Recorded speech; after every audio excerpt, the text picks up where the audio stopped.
Meet link.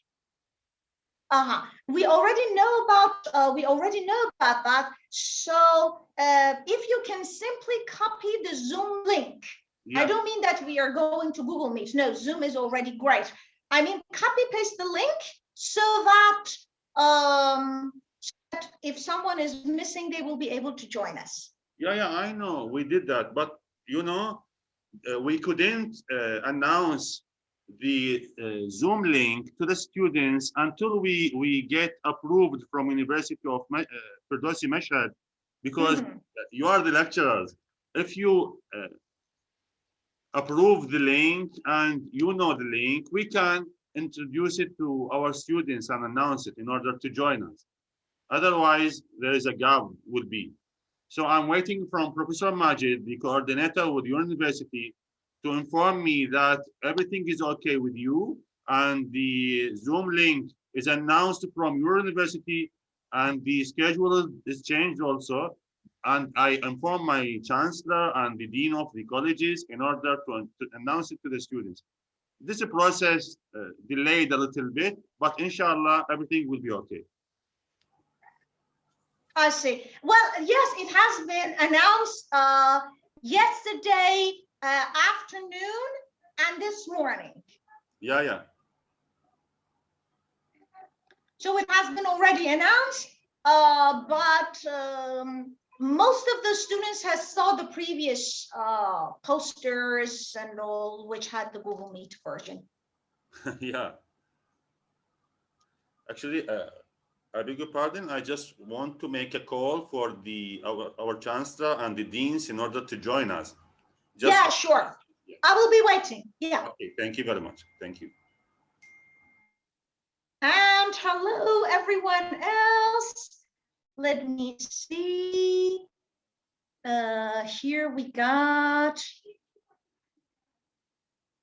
Fatima, Saba, Salam, and Salah, and Zahra, Haura, Ali, Hassan, Yasmin. Welcome aboard, Rahab, everyone. Some of you already know you have been either my student at Firdausi University.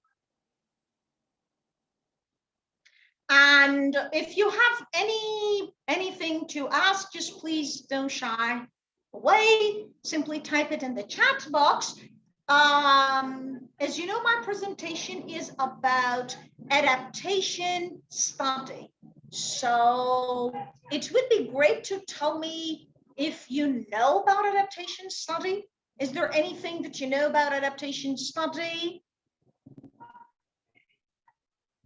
Yes, no? You can easily type in the chat box. What is adaptation anyway?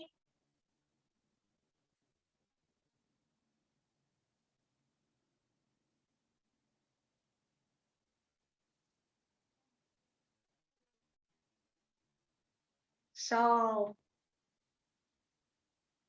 if you have any problem in hearing my voice or something, just let me know. Also, I talk English in a fast pace. So let me know when I am moving so fast. So I'll make it slower, definitely.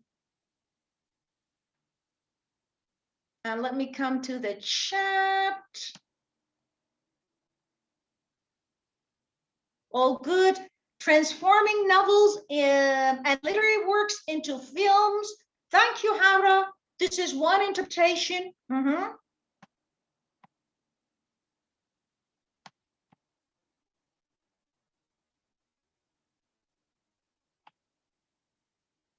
And this is the basic thing that everyone thinks, that turning novels, changing literature from text to screen. Thank you, Hassan. Good point. And how many of you are students of English? Are you students of English literature or English in general? And how many of you are not? You can type in the chat box. Okay, me too. Thank you very much, Hara. I'm equally excited. And let me see if most of you are students of English literature or English in general.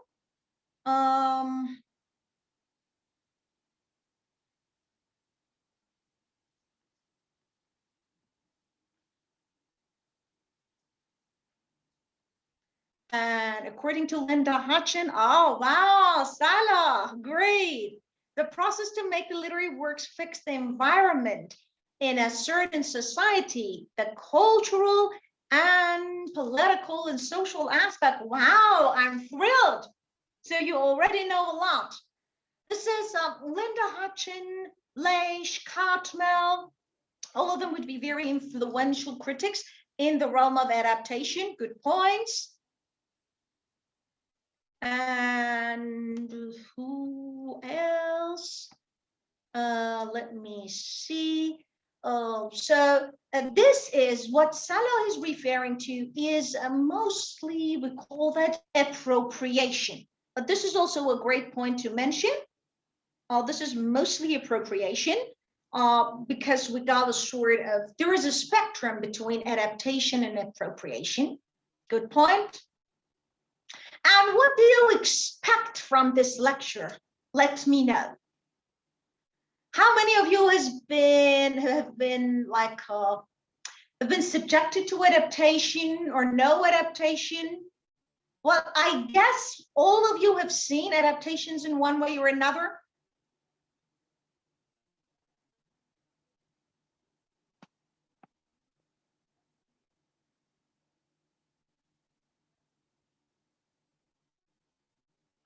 Any idea so far?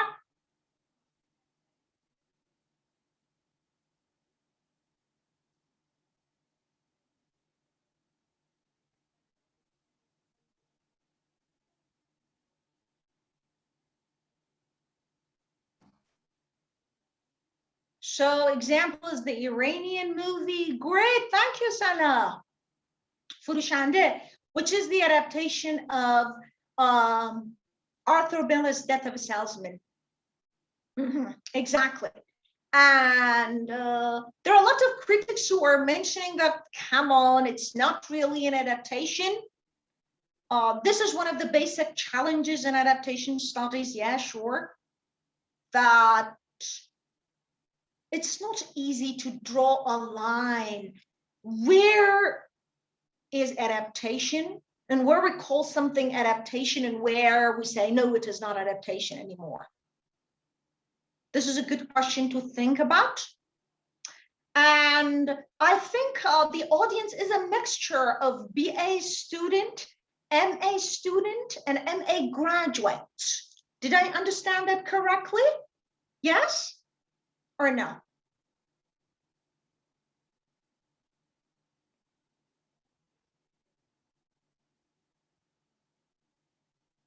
So BA student, MA student, and MA graduate, is that, am I correct?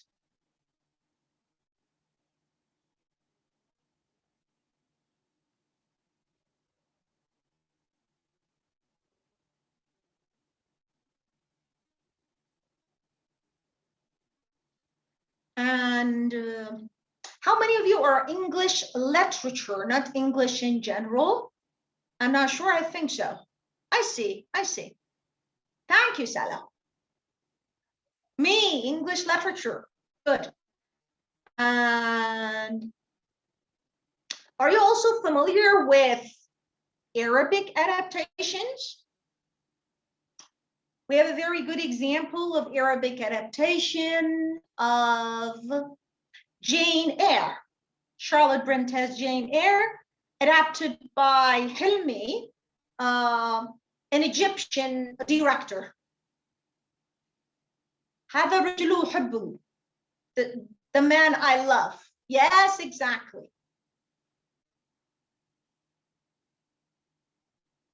Exactly. And adaptation of crime and punishment also. Oh, Haura. Adaptation of crime and punishment is also available in by the Egyptian cinema, I guess.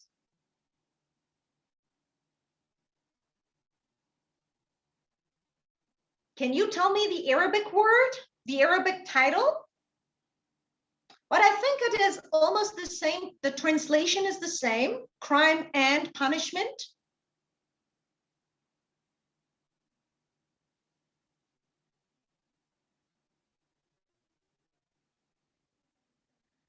And let me guess, we got numerous adaptations of William Shakespeare as well. Exactly, Ali. جريمة والعقاب. Yes.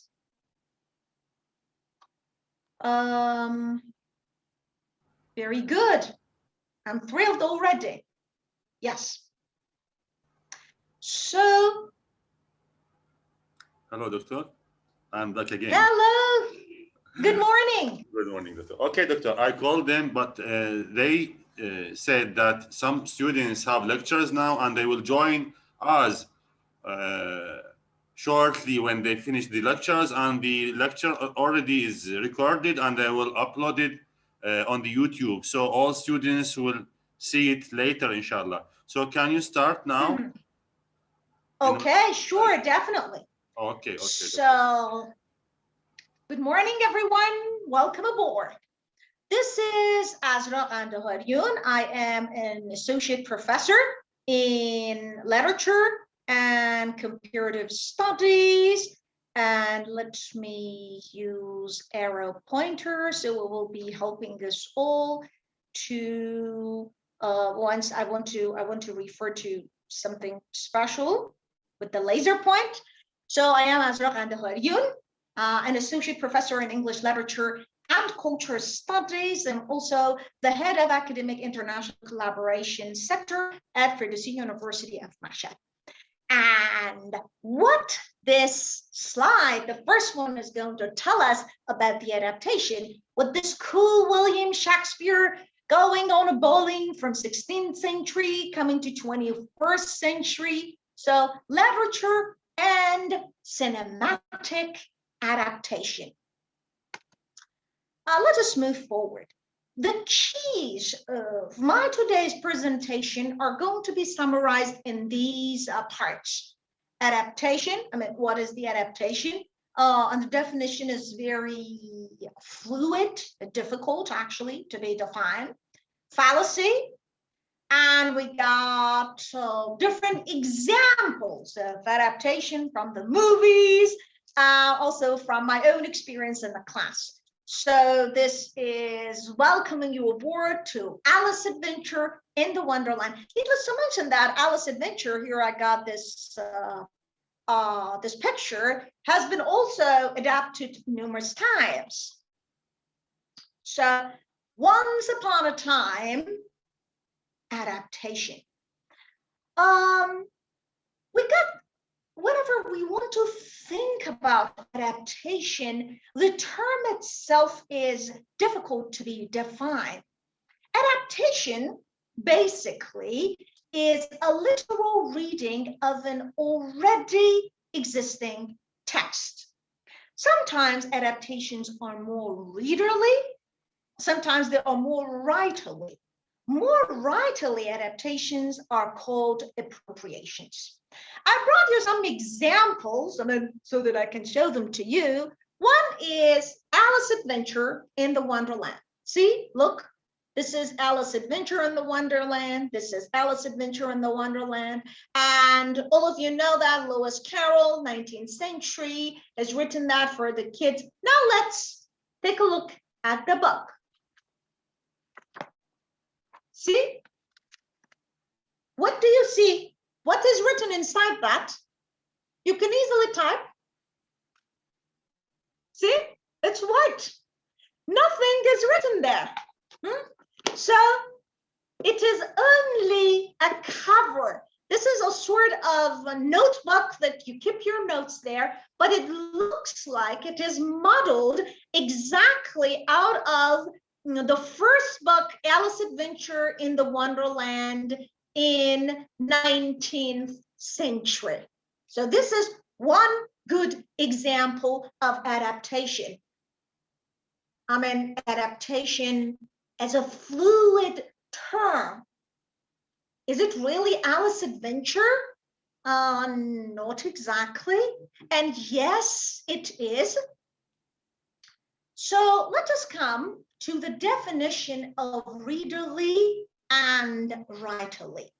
Readerly texts, to put it in a nutshell, simplify that, means that they are written for the readers. So readers can easily understand it. Or let's say they are reader-friendly text. A lot of novels in 19th century, like Dickens novels, Gaskell's novels, Jane Austen's novels, they're considered as readerly novels. There's not too many complicated terms. Once you read them, you will understand what the writer wants to say. They might be psychological in a way. They might be expressive. I mean, describing and describing all the things happening in a novel. But in the end, it's not very difficult for you to get the point. Now, writerly is exactly the opposite. So it is very complicated. It is actually, according to the writer is writing that in a way that the reader has to think so much, work so hard, use a lot of gray cells to decipher, to decode what the writer wants to say. Now, can you give me some examples of the writerly text? Those of you who are a student of English literature, what are the texts which were very difficult for you to understand? Give me some examples. You could also give me the example of a specific, maybe term or a school, which is talking about which is having some writers that the writers are like very difficult to be understood. So any example of writerly text? So in the chat box, this is about the previous question, but this is again wonderful. Brother Karamazov, Egyptian cinema. Okay, so anyone, some examples, any of difficult text, which we call them writerly. I'll give you a hint. Most of modernist writers are very good example. Yes, surrealism, very good, Salah, great. A lot of modernist writers also. T.S. Eliot. A best example for writerly text would be James Joyce, his Finnegan's Wake, his Ulysses. Not the Dubliners. Dubliners not that difficult, but James Joyce's Ulysses, wow, very complicated. And let me see, Stream of Consciousness, very good. So a lot of novels that are 100 Years of Solitude, Gabriel Garcia Marquez, great. So whenever the thing is getting, the work is getting complicated for you, and it needs a lot of a struggle of the reader, this is called writerly text. And to summarize that, whenever we think of appropriation is writerly. So once you are watching the movie, it's even hard for you, the movie, or you're reading the novel, which is the adaptation of a picture, a photo, or whatever, then it is hard for you to really decipher, to really decode what was work A that this work B is adapting that. So this is called appropriation. And the term is what? Recontextualize. So you are putting the work, taking the work, William Shakespeare, James Joyce, whoever, and then you're putting that into a different context. We call that contextualization, recontextualization. So it has different culture, different setting, maybe different historical era. I mean, adaptation of William Shakespeare in Great Britain in 21st century. The nationality of the writer, the dramatist is the same, but it again must be recontextualized because 4 centuries has been passed. Therefore, when we think in terms of adaptation appropriation, here we come across a spectrum. So on the one side, we got adaptation, which is readerly. Look at this cute William Shakespeare. I mean, in the end, when you look at that, well, it is William Shakespeare. It might be William Shakespeare for children, but it is William Shakespeare. On the other hand, we got appropriation. This is also, I recommend you to take a look. I mean, this is really good. This William Shakespeare in the Arab world, and you see William Shakespeare is wearing keffiyeh. So this is like a very different way of looking at William Shakespeare. And therefore, this is more or less appropriation.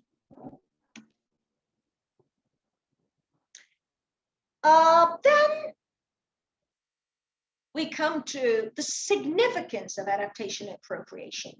So there is this long academic dialogue. Who stands first? You can type in the chat box. When we got an adaptation, it means that first work A was there and then came work B. So does that mean that work A is original and work B is, it is secondary? Why? Because, well, they didn't write it themselves. They have taken that from William Shakespeare, for example, or James Joyce, or Arthur Miller. Now, can you tell me, what does that really mean? No voice at all? You don't have my voice? You say it's clear. So you have to check up your own internet connection. So let me ask my question again. When work A, work B is the adaptation of work A, do we call work B inferior or secondary? Because, first there was work A and then came work B. Yes, no, why? Any idea?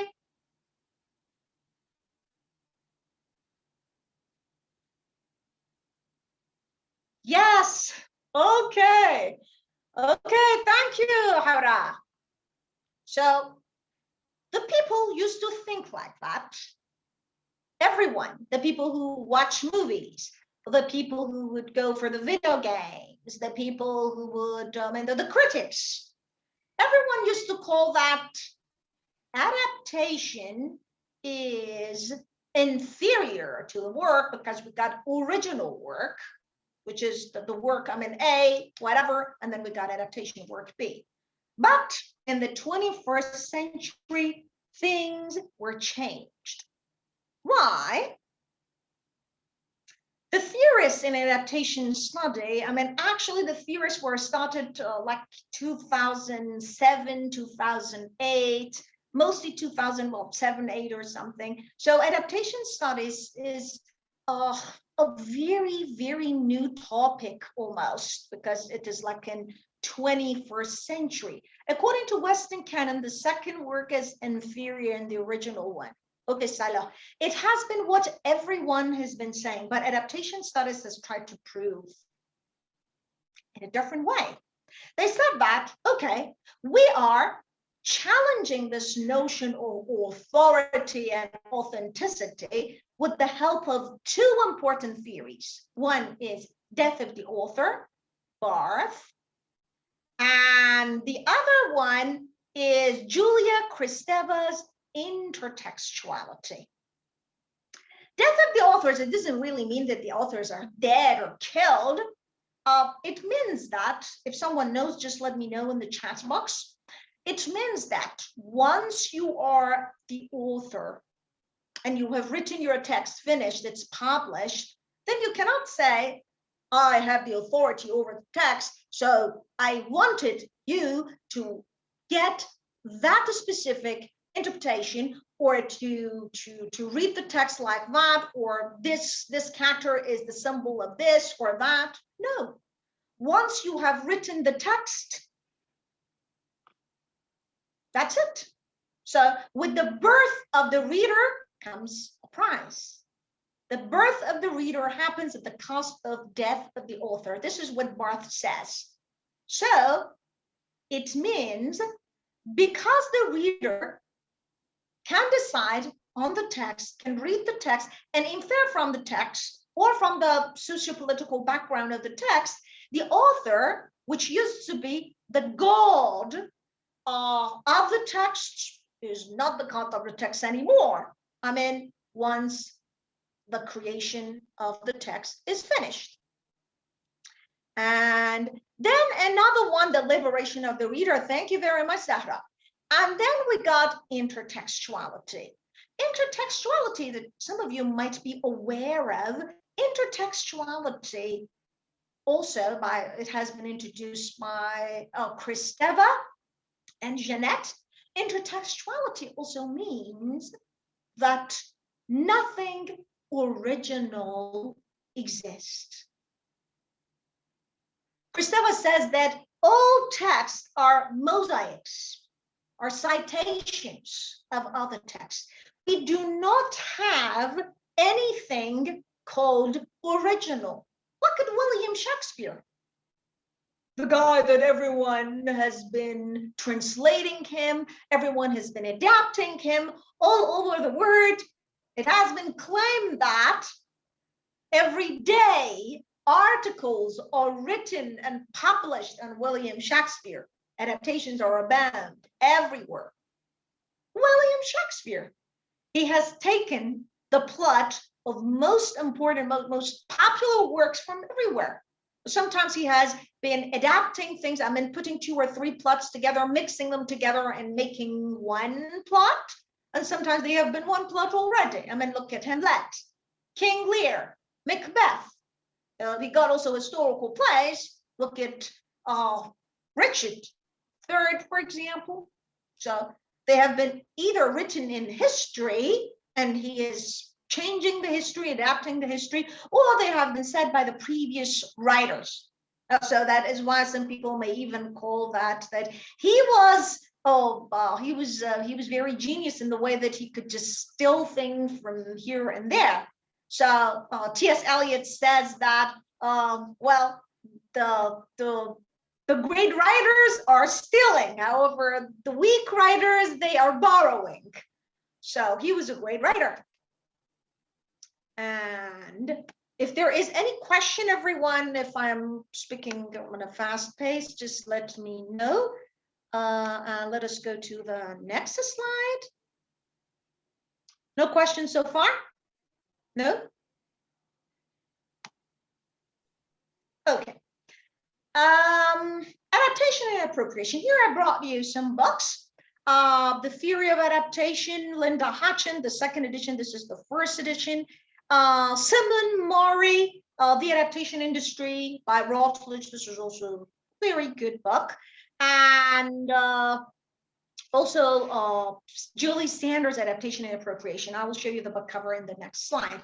I also need to tell you that adaptation may look something new, the outcome of late 20th and early 21st century, but it is not exactly.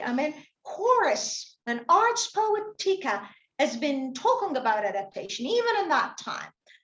So many books related to adaptations, related to movies going far back to Bluestone are talking about adaptation, but most of the academic creation were based on this idea that adaptations are inferior and the first work, the original work is superior.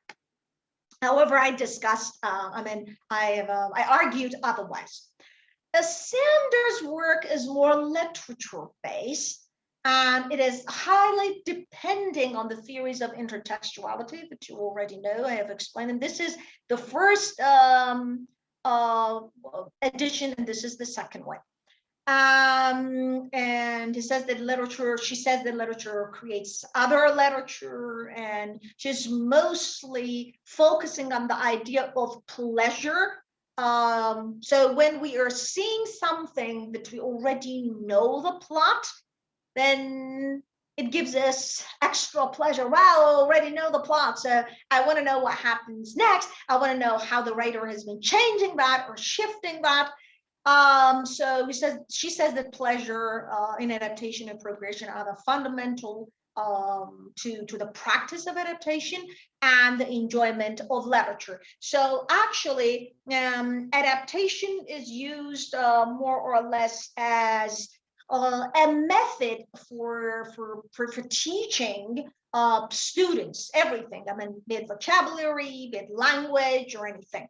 I have added some theorists in adaptation studies, 21st century: Deborah Kaufman, Linda Hutchin, Julie Sanders, Toby Miller, Robert Stam, Brian McFarlane, Themis Leitch. Hamid Nafisi is mostly expert in cinema and post-colonial studies, Middle Eastern cinema and Iranian cinema.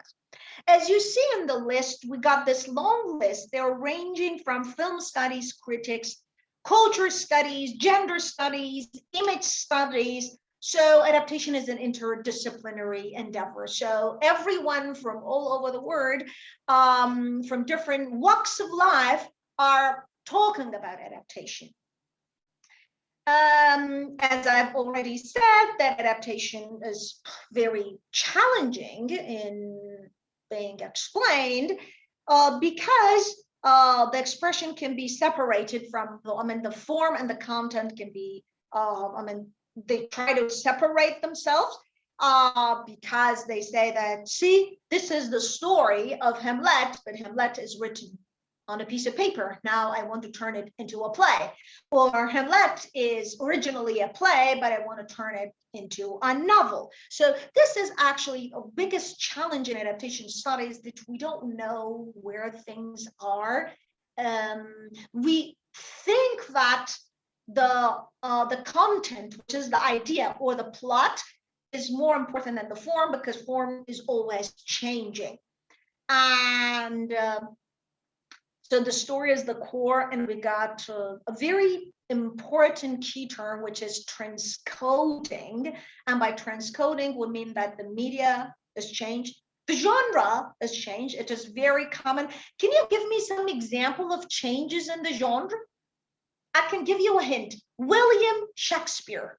Imagine that William Shakespeare's Hamlet or Romeo and Juliet is going to be adapted for the children.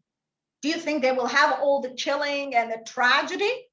Or Romeo and Juliet would happily marry ever after? Huh? Any idea?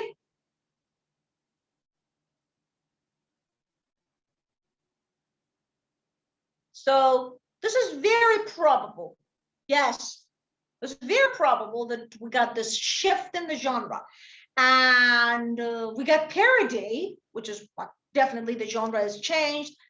Tragedy turns into comedy. So each of these types of transcoding are dealing with different ways, different modes of engaging.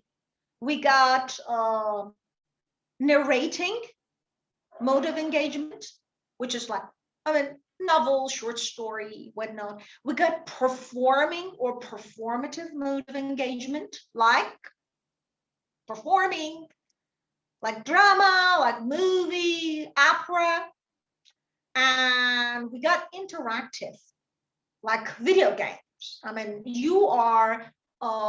You're physically taking part in the adaptation of, for example, Godfather or Lord of Rings.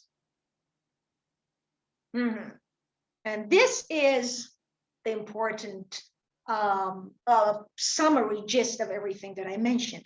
So Transcoding, you see that we got adaptation. So adaptation, we got text and characters. In appropriation, we got indigenization. Indigenization, it means that it makes the new work, the adapted work, fitting the different culture. And we got transcode, I already talked about that, and cultural capital.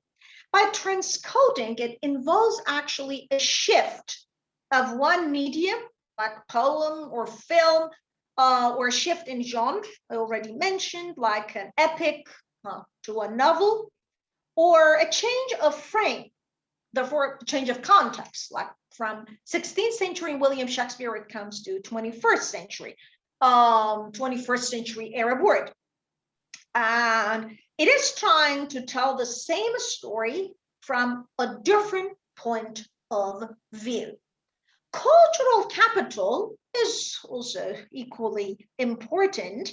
Cultural capital, which is actually developed by the French scholar, it is developed as a way of explanation of why adaptation of one work continuously happens. If English were not the lingua franca, would we have a lot of adaptations of William Shakespeare? How many of us know, I mean everyone, I don't mean student of English literature, know literary works written in English compared with literary works written in French or in Japanese, Chinese? In my own classes, when I'm teaching to my international students, basically students who come from Arab world, they know a lot of English works, but they don't know enough of Arabic works, though Arabic is their mother tongue.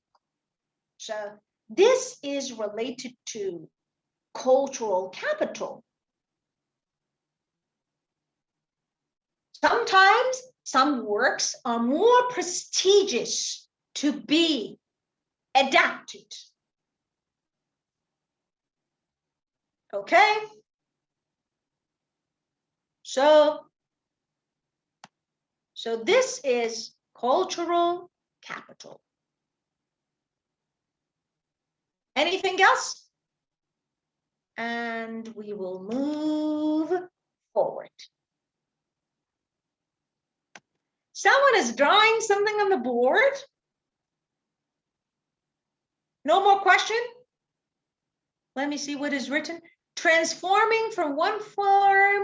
Yes, thank you very much, Zahra.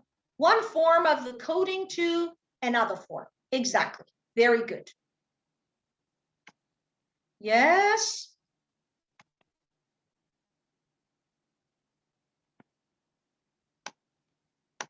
And the next, I'm really hoping it happens. Seems not. Next slide. Do you see the next slide here or no? Anyone?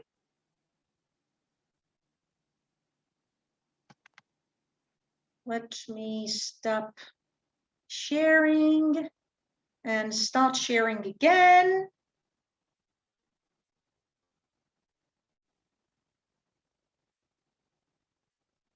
Okay.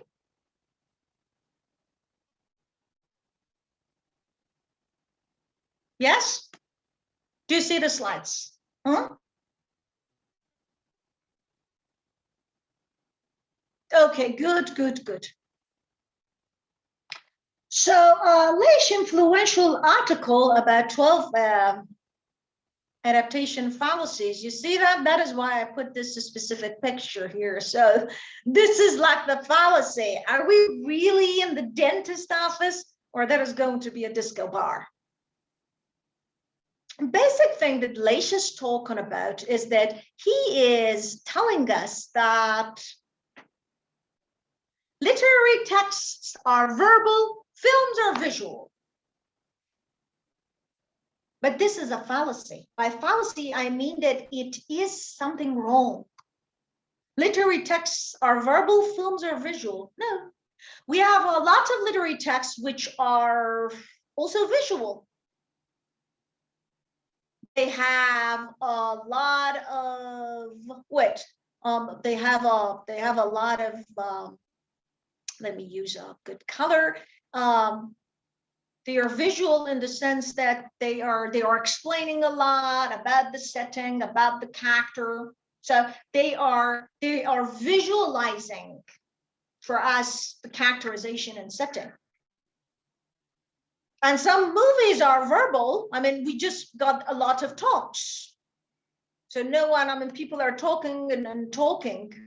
Or we have in the adaptation of Sherlock Holmes, the BBC adaptation, the British one, the recent one. And then we see a lot of things which are written in front of on the screen. That, for example, Sherlock Holmes is typing something on his phone, and then we see that, I mean, they are just written there. So no.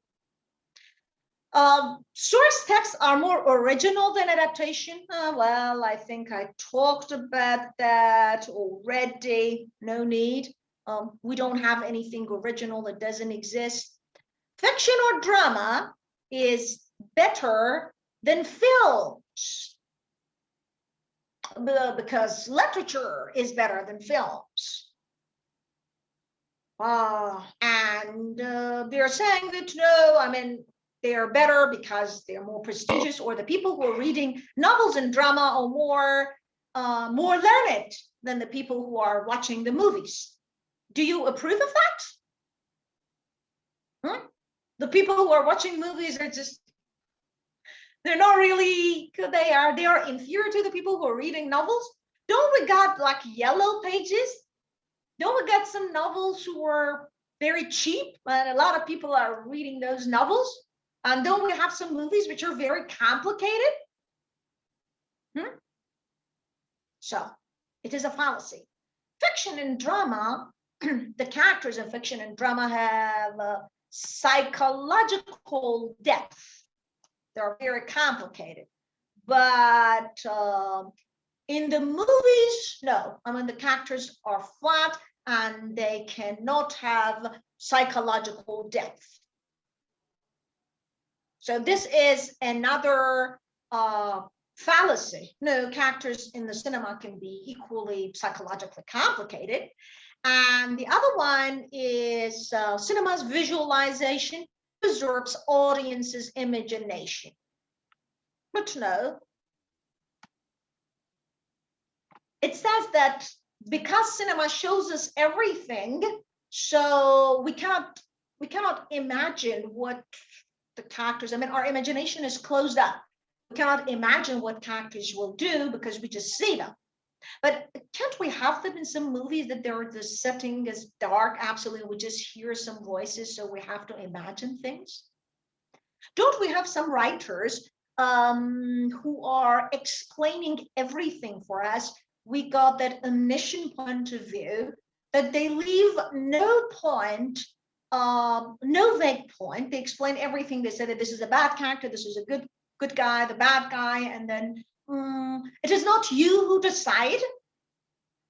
You don't need to just use your brain a lot to understand if it is a good guy or a bad guy.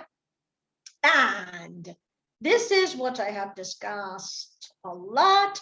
Fidelity is the most appropriate criteria for analyzing. And this is one of the most long-lasting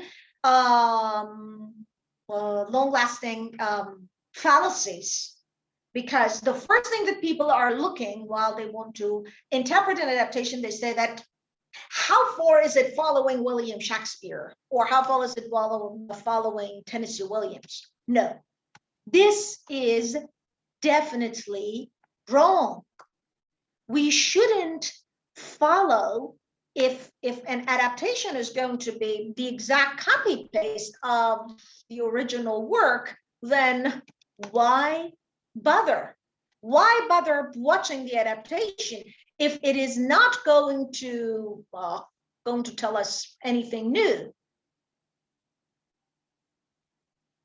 Okay, let us move to the next slide.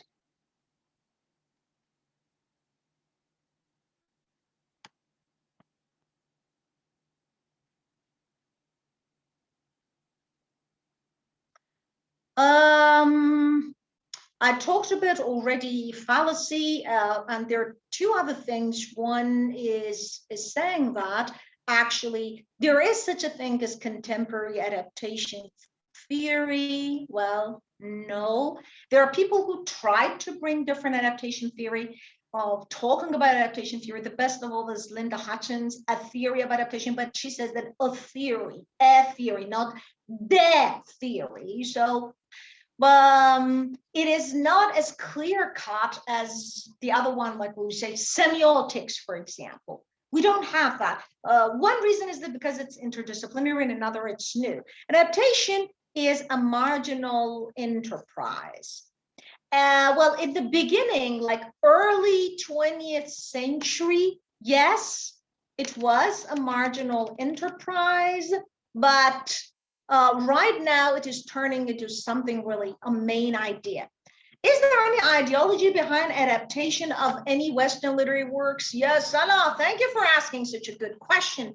Definitely they are. It is related to cultural capital. As I told you, when we got a Western work, because the Western work is more important, or people call that it is more well-known, they are continuously adapted. And that is why I have just put you this photos here, different types of adaptation. So this is a shoe, but this shoe, what the story of this shoe narrates is very much different with this shoe. I mean, this is a stiletto. It shows that this is like the name of this shoe was the car, simply, okay, car. But the name of this shoe, the title that this shoe was winning was Gold Digger. So, you know, the gold digger is just the name given to some women who are beautiful, and then they are looking for rich men to pay for them. So this is what it says. So all of them are shoes, but the way they are narrating is like very different. The way they are narrating the story of adaptation is very different. Okay, so what is important about any adaptation, as you see in the next slide, is that adapters are first and foremost interpreters. So first, whatever we see in any adaptation is the interpretation of a person. So it is the interpretation of a person, and it is not any type of interpretation, but a creative type of interpretation.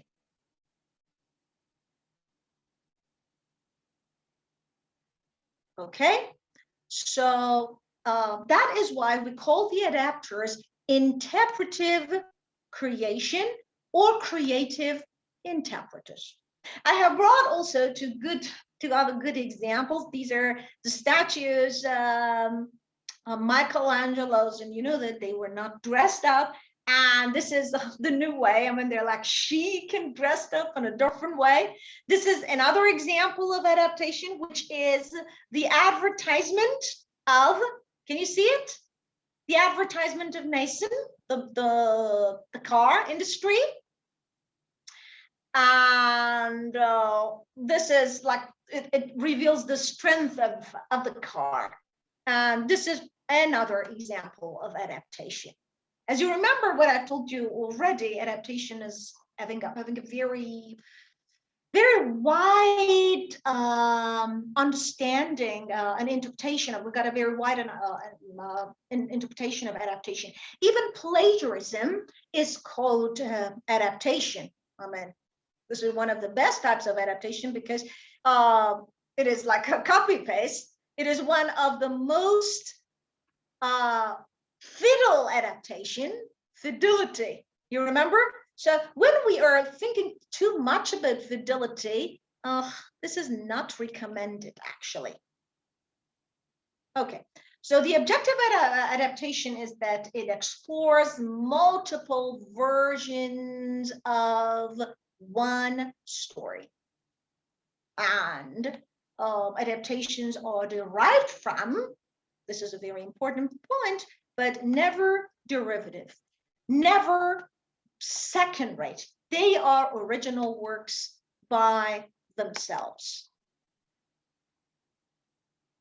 So they are the products, the original products by themselves. That is why fidelity, though it has been like a long term, which has been, I mean, a lot of people has been mentioning that, it has not been really an issue, especially in 21st century. Okay, so here I brought you good examples, multiple versions of the same story. What is that, everyone? Very easy to say.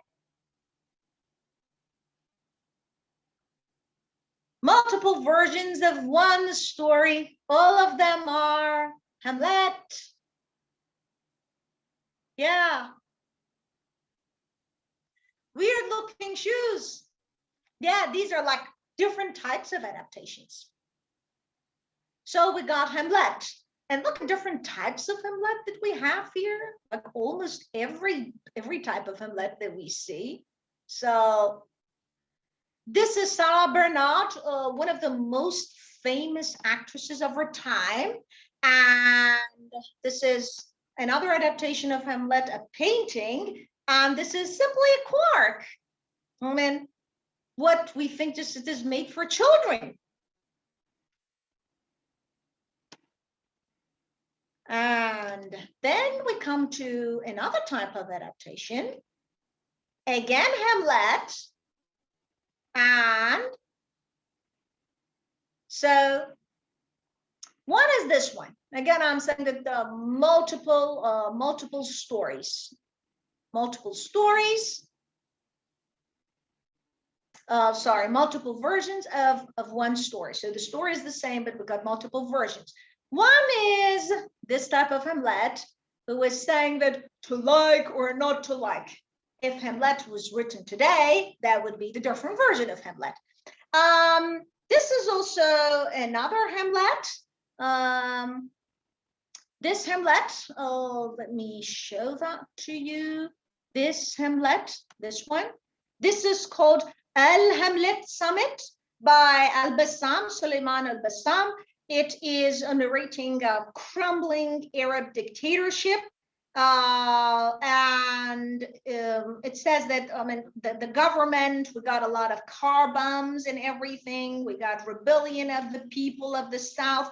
There is this international army at the border, and they want to just invade that Arab country. We don't know what country is that. And there is this English-speaking arm dealer. And Claudius is also involved in dealing with arms. Fortinbras Gertrude, and we got Islamist Hamlet. And in the end, Ophelia commits suicide by becoming a suicidal bomber.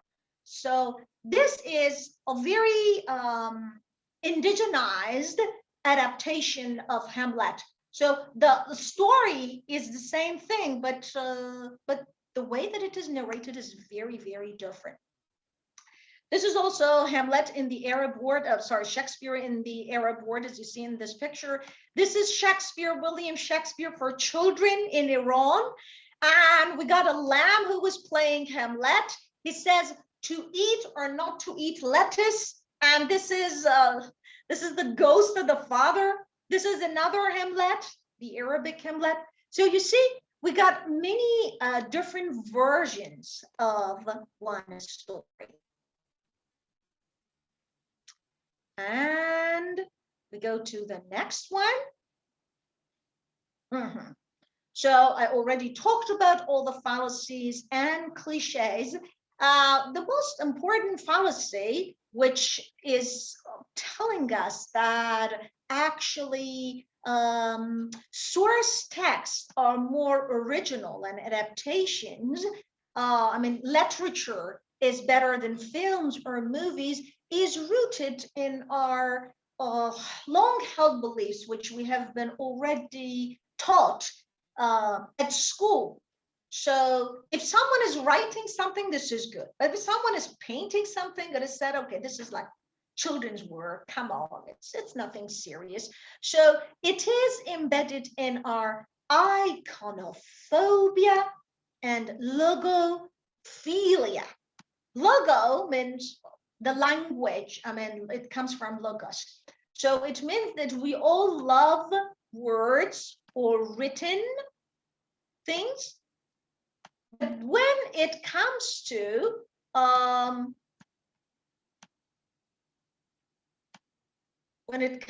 icons, which is like images and pictures, we think that they are inferior. So I brought you some examples. Pride and Prejudice, you're all familiar with that, Kara Knightley. And then we got this Indian version of that, Pride and Prejudice. Interestingly, in India, they cannot pronounce pe, so instead of pride, they say bride. And we got Pride and Prejudice and Zombies, which is the adaptation of Jane Austen. I mean, a novel into a novel, but the genre has changed.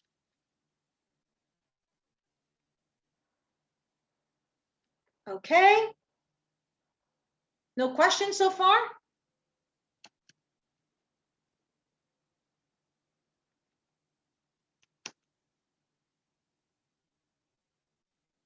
And let us move to the next slide.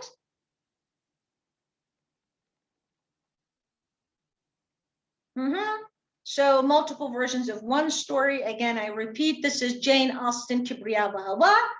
It has not been adapted in the Arab word, but I'm sure you already know that. This Arabic version of Emma was very interesting because if you search the net, you will hardly see that Emma is wearing a scarf. But here Emma does wear a scarf because they want to adapt it for their Arab audience. Or this one is that Bollywood meets Hollywood, and it's a perfect adaptation. So Bollywood in India and Hollywood, Pride and Prejudice, and that how Pride and Prejudice turns into Bride and Prejudice.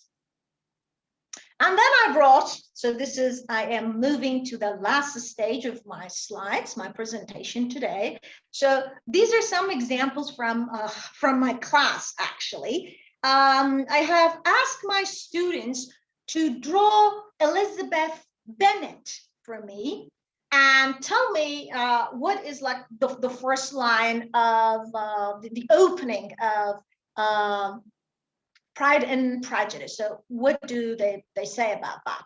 So it is a truth universally acknowledged that a single man in position of a good fortune must be in want of a wife. So this is the beautiful Elizabeth Bennet, as we think.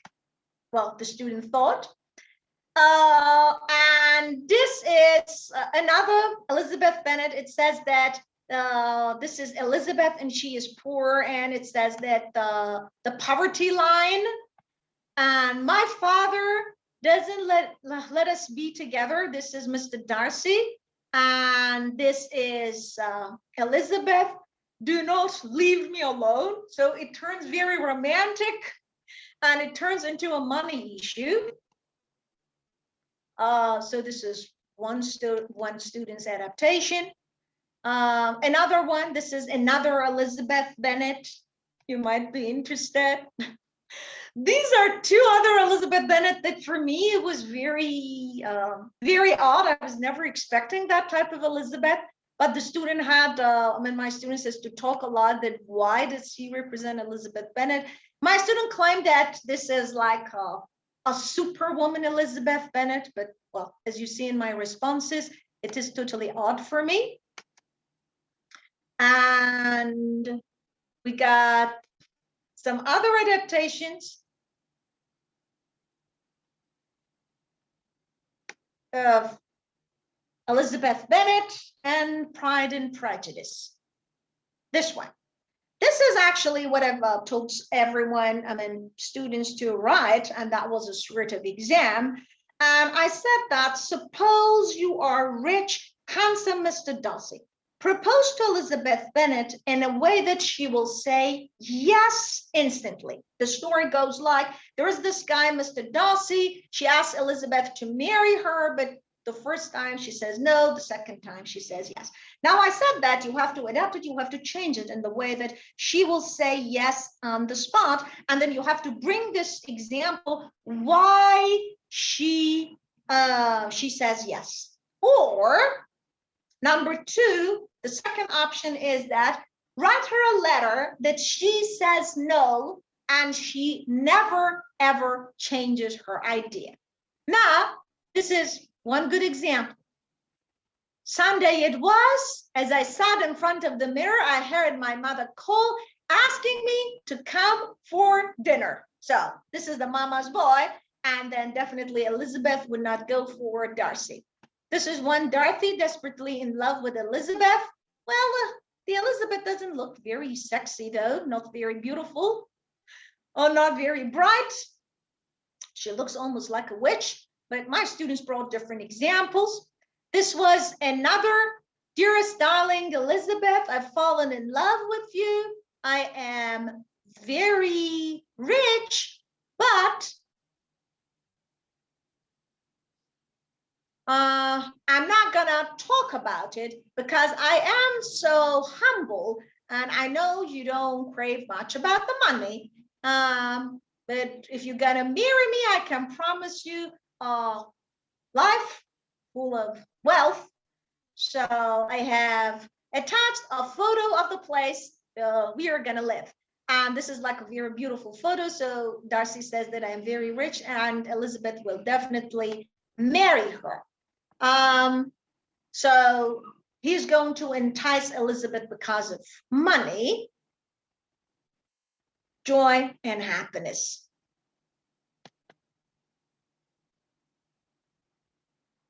And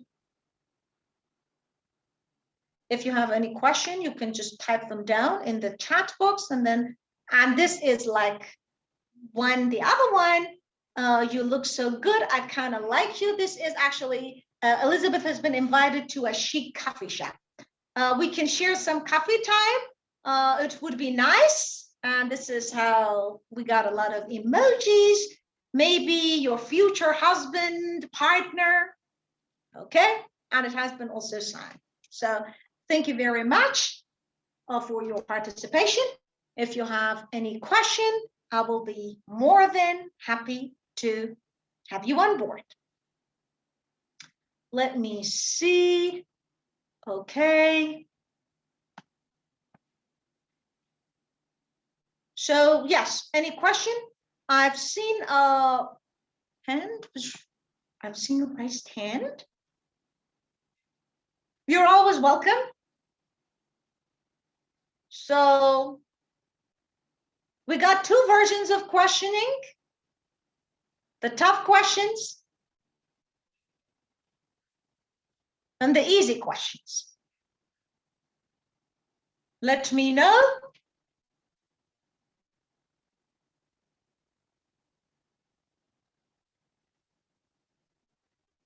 Okay, this is the tough question. And this is the sweet question. So which slide do you prefer? Ask the questions. Thank you very much for your participations. You have been such active participants. Wonderful, you too. Thank you.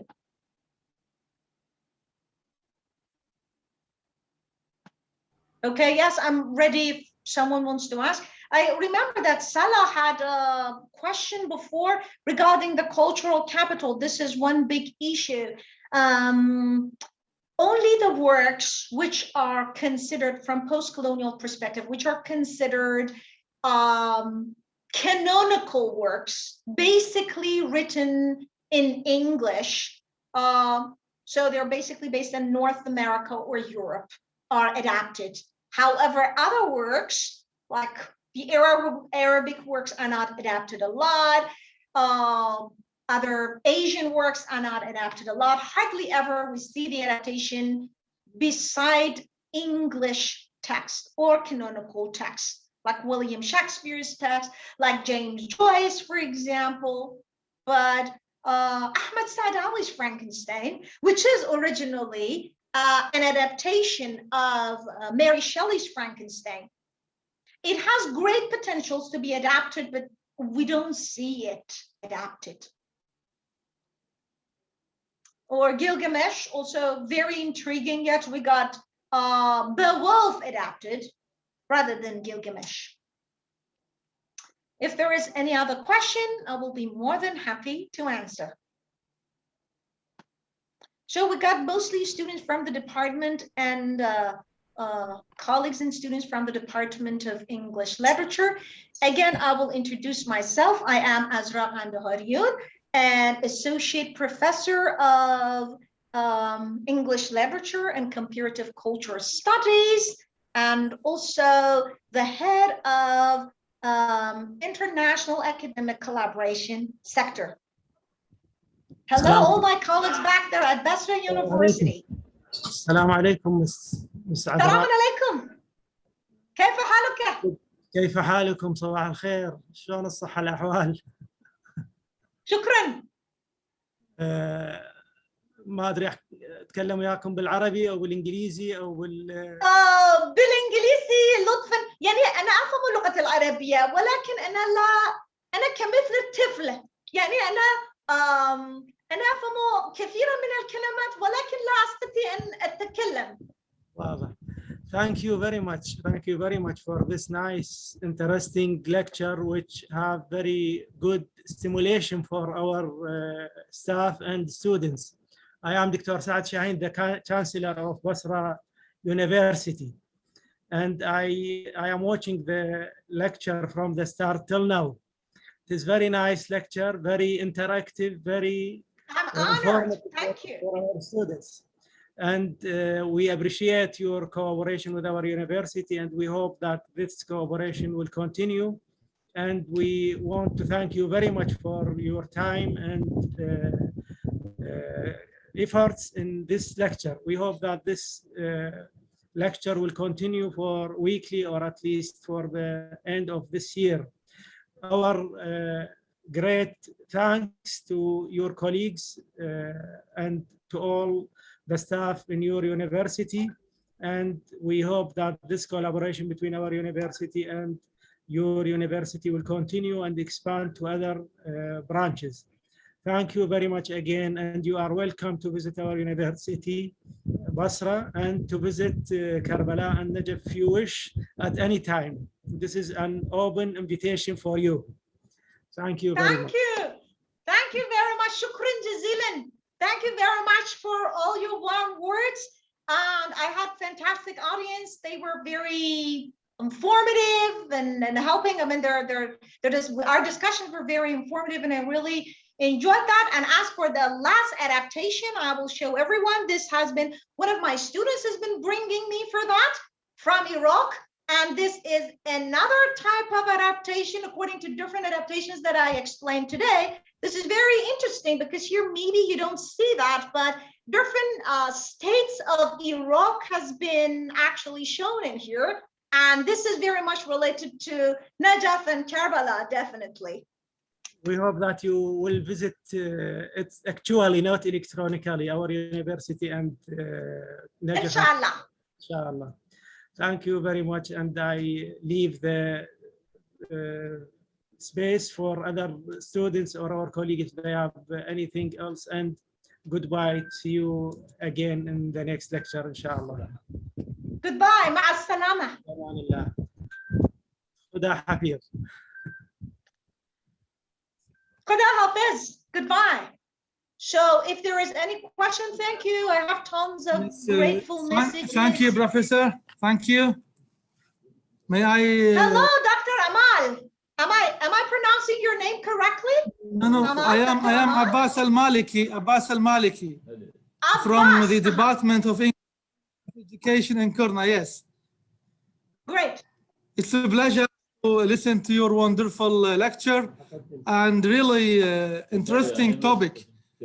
And as you know, we are teaching English novel in to our undergraduates at the University of Basrah, departments of English. And this topic is really interesting for us and for our students, for us as teachers and for our students. And actually, I would like to share with you a humble experience that we have done in the Department of English, which is an adaptation of Great Expectation by Dickens into a pictorial way that we transformed a university hall. We named the hall a Great Expectation Hall, and then we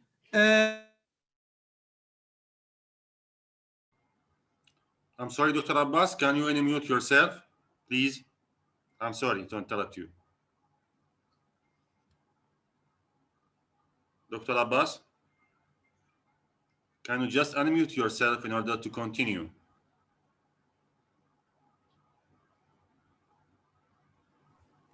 Dr. Abbas, we have heard that the hall was Great Expectation. The experience was very exhilarating. Yes. Would you please continue? Great Expectation Hall, and you are muted. Unfortunately, you are muted, Dr. Abbas. Would you please unmute yourself? Okay. Yes. As I said, in 2018, okay, together we made a project, We adapted a hall at the university campus.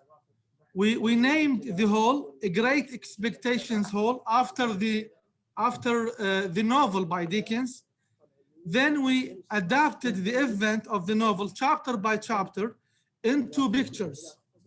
Okay, that is, we adapted the text into pictures. Each scene, each chapter of the novel, we summarize it into a picture of the novel. And you know, A Great Expectations has been adapted as a movie and as a TV series, and we adapted it into pictures. Okay, so my question is, how do you evaluate our humble experience in this regard?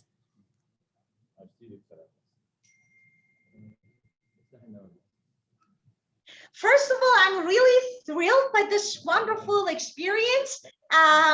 We had such experience at Firdousi University, and from my experience is that students would be very much motivated, and for teachers it is very helpful that they can teach students, especially something like Great Expectation by Dickens, which is a hard book to be read, and it is very lengthy and got a lot of characters, so my students always mix things up together. So you have done a great job, and I'm really happy to be acquainted with you. Also, something that I do back there here at Firdousi University with my graduate students is that I'm always inviting them to go to comparative literature, English, and Arab culture. So with the existence of a lot of students from Iraq, a lot of great literary works from Iraqi culture or Arab culture in general had came to Firdousi University, which is very rare compared with other universities in Iran or even other universities in the Middle East, as far as I know. And that is really a great experience, which is also related to adaptation. Basically, the adaptation of Arabic works or English works into Arabic movies, let's say, has been hardly covered. So it has also great potentials for academic collaboration as well. Thank you very much, Dr. Azra. It's really, though I just joined the lecture late, but it seemed really interesting. We kindly request you to repeat such wonderful presentation and wonderful lecture for us, especially for the same thing. You mean the same lecture? The same lecture or a different one? The same one? The same or different one? Up to you. Okay. The same lecture is we can schedule a timing. Yes, sure. We can schedule the timing, and then I will present it again, or I will add up more things into adaptation. If the students who has been taking part in that will tell me what they need more, I mean more explanation on which topic, I'll be also glad to add that up as well. Yeah, I would love to. Why not? We wish so, and we are confident that our university management will coordinate the issue soon, inshallah. Yes, thank you. Inshallah. And the next time, Dr. Abbas, I am also very much happy to see the adaptations of your students as well. So we can have a lecture together. I hope once a time when the COVID-19 crisis will end, I will invite you to visit the hall. It is in the Garmat Ali campus of the university, and we will show you our experience. That would be great. It would be wonderful. Definitely. Sure. Yes. Thank you again. Thank you again. شكرا جزيلا دكتور عباس. دكتور عباس, السلام عليكم. دكتور عباس. عليكم السلام ورحمة الله وبركاته. Dr. Muhammad with you. The president asking you to let the students open the question for the students, if you don't mind, please. Just orientate the students to present any question to Dr. Azra. They are just trying to join. Excuse me, Doctor. We are just trying to let our. Even though the postgraduate students will be lovely if they can ask any question, please. Thank you. All right. Thank you. Yes. Yes, welcome. All the questions are welcome. My name is Azra, by the way, or Azra. So that is A-Z-I-A-R-A. Azra. Yes. So any question?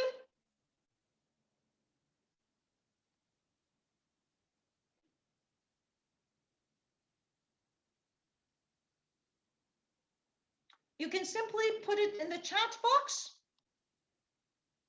أحمد خير الله طالب. هاتف مفتوح. Sorry, Prof. Azra. Prof. Yes. Azra. I think there are some questions. Yes, please. There are some questions on the chat. They asking about what is the difference between adaptation and intertextuality. If I remember. I see. There are many questions on the on the chat, please, if you don't mind to pay attention. Okay, let me see. So Yes. I missed them. I thought the biggest problem people have with adaptation is accuracy. So this is Sham's question, okay? I am addressing Sham's question. I thought the biggest problem people have with adaptation, if there is any question, Hassan, please, Dr. Hassan, please let me know before Shams. This is the first question that I found. Let me see. Shams is the first question that I found. I thought the biggest problem people have with adaptation is accuracy, not originality. So, okay, yes. The biggest question, it used to be in, let's say in 20th century, people thought that still right now, some people think that the biggest thing is accuracy and fidelity, but it is a fallacy. If you change the adaptation and turn it into something else, it is even better. Else there is no point of seeing or reading the thing which has been already written or said. So let me come to other questions. Thank you. You're welcome. Is there any difference or similarity between adaptation and intertextuality? Okay, Salah, thank you for your question. This means that, well, to make it simple, all the adaptations are intertextual in one way or another because they are referring to one work or couple of works. Yet there are some intertextual works that they are not really adaptation, like let's say that Wasteland by T.S. Eliot. He is continuously referring to a lot of things. He is also self-referring. He's referring to himself, his own works. So it is basically reference, or let's say that it is a sort of allusion. But when we have adaptation can be adaptation of one work or two works or three works all together shaped in one single work. So all the adaptations are intertextual in one way or another. And let me see if there is any other question. Thank you. You're welcome. So if there is any other question, Salah, did I answer your question, or do you have other questions regarding that? Dr. Hassan Basit, Yes, you are Hassan. raising your hand, please. Dr. Hassan Basit. Yes, yes. Yes. Dr. Hassan? Not Doctor? No, no, I'm not Dr. Hassan. I am asking about the movie of Pride and Prejudice. Is it enough to watch the movie, or do I have to read the novel to know like the main events and everything? Yes. This is a great question for the students or for the teachers. Well, the students will always say that we prefer to watch the movie and the movie is enough. But as a teacher, I say the movie is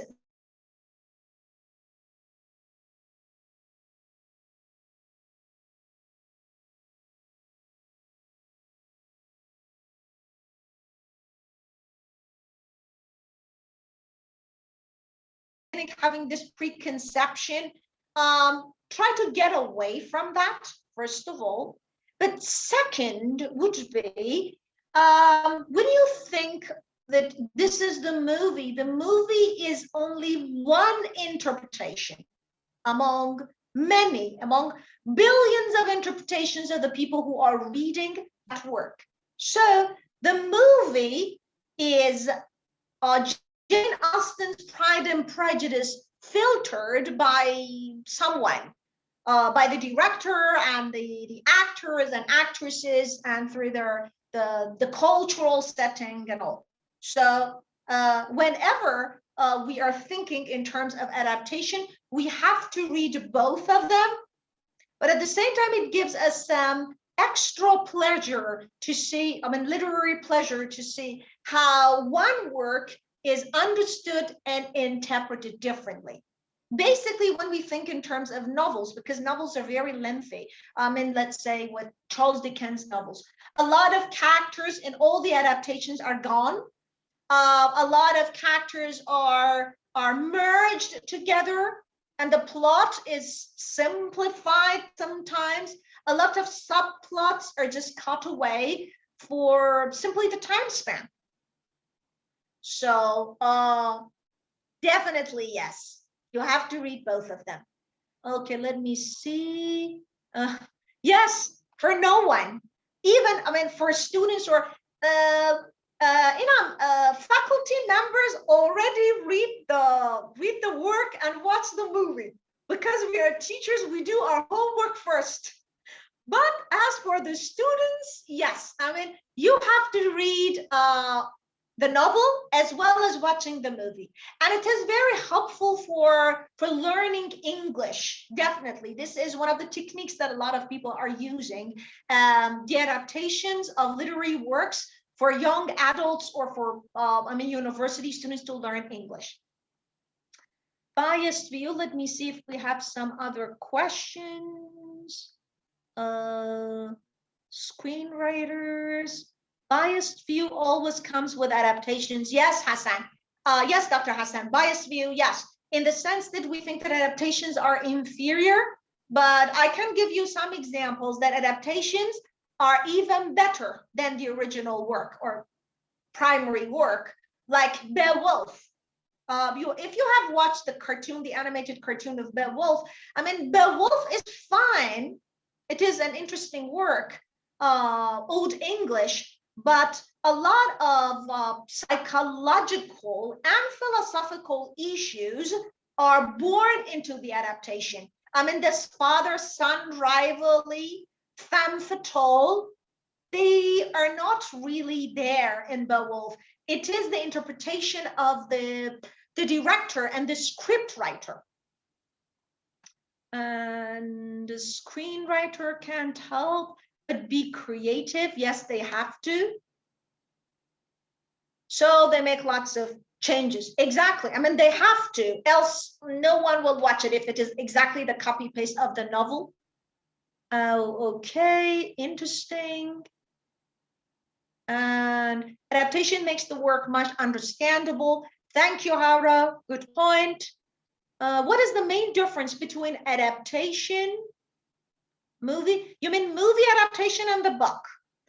The basic difference is that the shift in the, I mean, there are a lot of differences. The basic difference, which is a must, it always happens, it is a shift in medium. I mean, we got different mediums. So yeah, definitely it has changed because the novel is written and the movie is visual, is audio visual, is performative. But then we got other things. I mean, the movie might be, I mean, the original work might be, the original is not a good word to use. Work A, or the first work might be a tragedy, and then it might be adapted as a comedy. So the genre might be changed as well. Basically, we are expecting changes in the form. This is the first change which happens. Okay, since we see the director or the scenarist approaches the literary work by adding or adapting it, is it still the same literary work or not? Salah, this is also a very good question. And this is the nature of adaptation. Adaptation must be a different version. It must change. Even we have that, for example, the adaptation of Hamlet in Iran called Doubt. Ophelia does not kill herself, no. She even helps Hamlet a lot. Hamlet is very suicidal. She helps Hamlet. So even the plot is not exactly the same thing because the director decides to change things. We are having some Hamlets which are all females. I mean, all of them are females playing different roles in Hamlet play. So it must not be the same.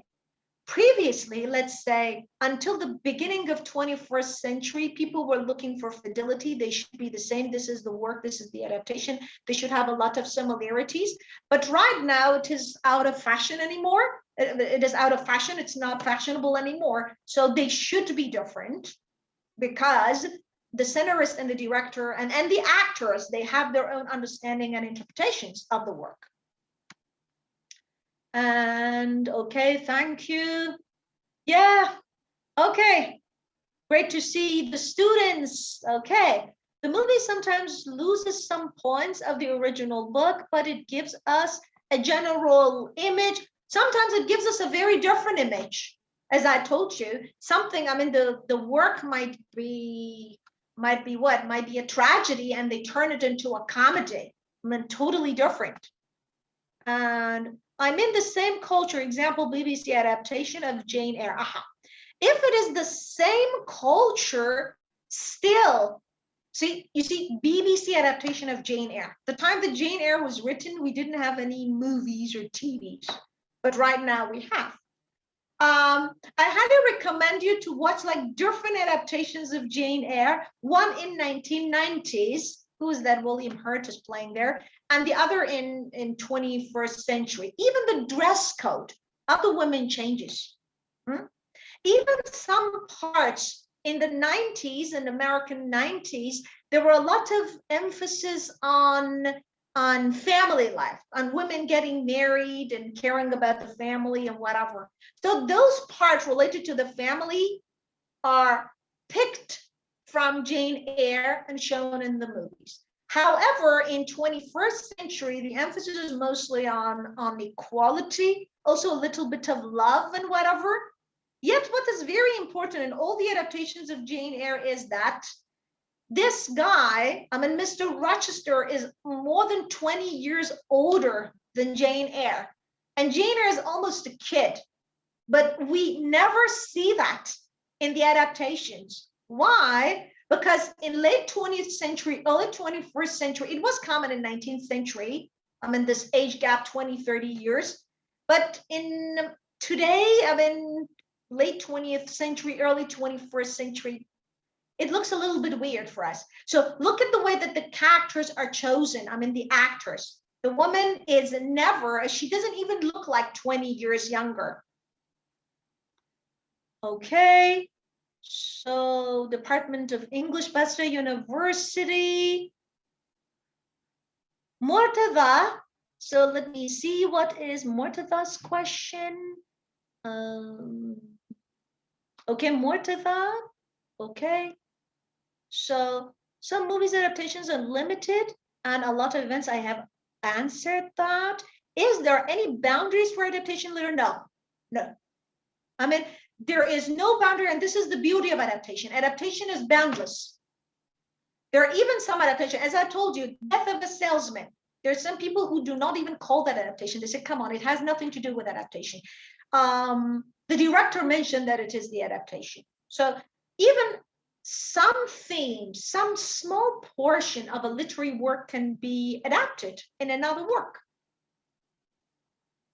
Handmaid's Tale, it is also adapted, yes. Tale, there are different adaptations of it. Each one is different from the other. Yes, we got like TV series as well, details, but it gives us the general information about the original novel.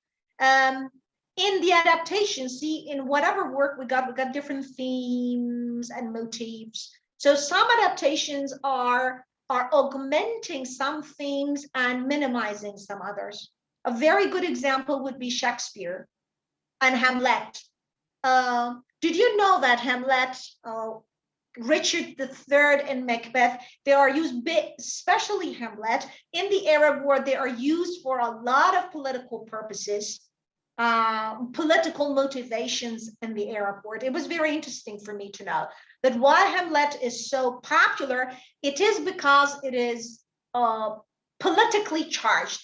It can be used from political point of view a lot. Or also Dostoevsky. He is also popular in the Arab world. A lot of Iraqi people know that, but maybe some other writers are not that popular. A lot of writers which has some, I mean, they are creating a specific setting and background, and that will add more to the receiving of these works. I mean, a lot of people would love to read that.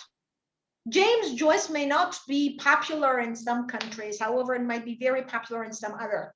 For example, Shafak, Elif Shafak, I think you know her, 40 Rules of Love, which has been translated into Arabic.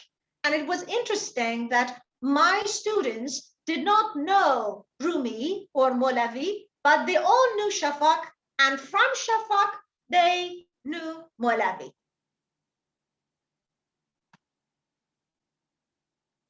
So is the history of English language related to German languages?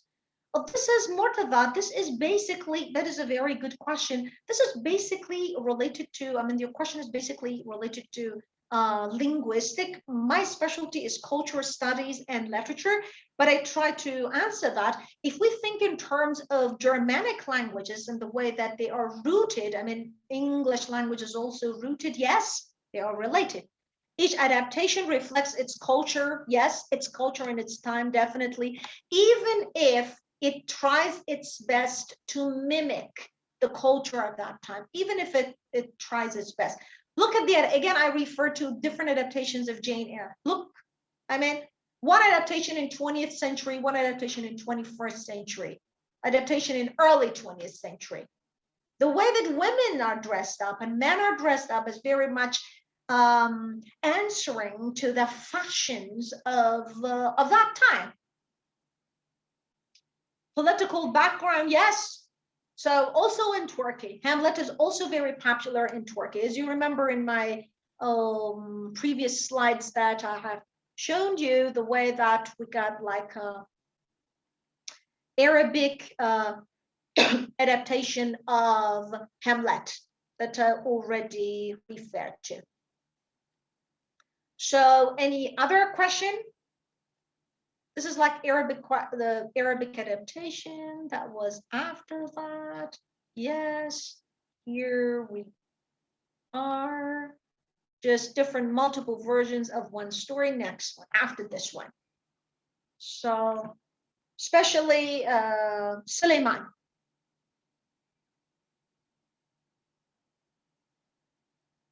Al-Hamlet Summit, this one. Al-Hamlet Summit, okay? Let me see if we got any other question. No more? No more question? No more question? Okay, No? it seems no more questions. This is Kian again. Thank you very much, Professor, for this lecture, and we hope to see you again in other lectures and to see you personally, either in university or in our university. And I would like to re-invite you to visit our university. You and all of your colleagues, you are all welcome in our city and in our university. Thank you again, and wish the best to you. You too, you're welcome back at RDC University and our department, and of course the Faculty of Letters and Humanities, Department of English. Thank you everyone, thank you for all your warm messages. Thank you very much. Nice to see everyone again. Nice to meet you, madam. Dear students and colleagues, there is a link of participation. We will send participation attendance certificates to your email. So please fill the form and be care about writing your emails, because we will send the certificates to your emails directly. So thank you for all of you, and we will see you again in next lecture. Thank you. Goodbye. Inshallah. Goodbye. Goodbye, Mr. Kian. Goodbye, And madam. goodbye to all my wonderful colleagues. Yeah.